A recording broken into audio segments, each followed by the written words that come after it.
Greetings everyone, NAFSMUN here, and today I'm going to show you how can you run your first program in C++. Okay, so first of all, open your compiler. I'm using code blocks. Then select your file type, which we will choose C++. Then select where you want to save your file and make sure your file name ends with .cpp, which means C++.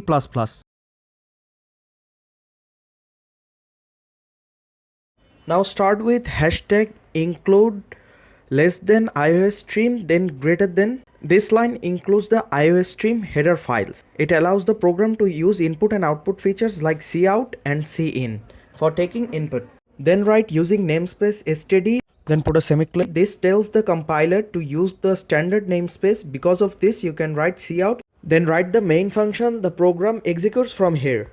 Int means the function will return an integer value to the operating system. Make sure to close it with parenthesis and a curly brace. Now the fun part, write cout less than, then put a quotation and write hello world or whatever you want to write in between this quotation.